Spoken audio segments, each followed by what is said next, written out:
Posible raw na ibinenta na ng mga nagsarang pogo ang ilang gamit nito sa pang-scam. Hinala pa ng PNP Anti-Cybercrime Group baka magamit ito sa nalalapit na midterm elections. 10 naman ang naaresto sa operasyon kontra scamming device. Ilan sa kanila, konektado rin daw sa pogo. Ang detalye sa agenda report ni Francis Folve. Hindi na nakapalag ang lalaki at kasama niyang babae nang palibutan ng puwersa ng PNP-ACG sa Mandaluyong City kagabi.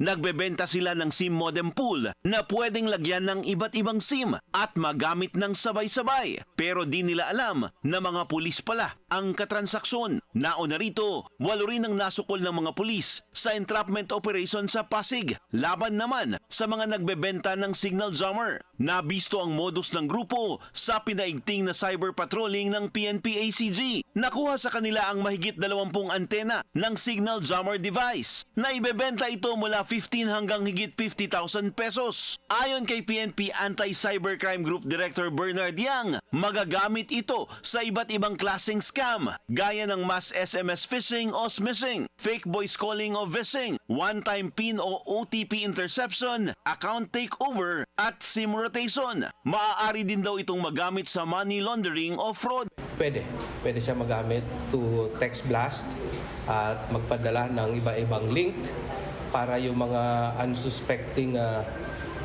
mga kababayan natin ay pwedeng makapag-click doon sa link at makapagbigay ng mga details, informations relating to their identity, pwede rin yung mga bank accounts nila.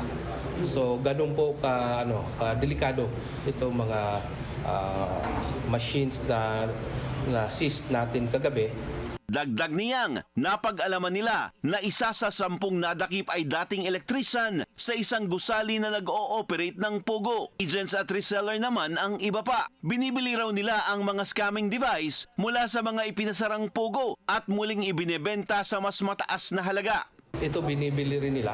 That's why ito may mga stores online, mga resellers lang din ito eh. Ito naman po sa itong sa SIM card modem. Dating electrician, nagtatrabaho sa isang Pogo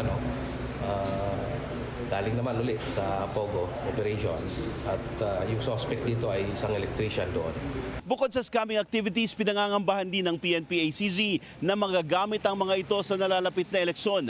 Kaya raw kasi ng mga gadget na ito na makaapekto sa transmission na importante sa halalan.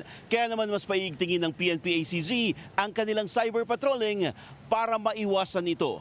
Para sa agenda, Francis Polve, Billionario News Channel.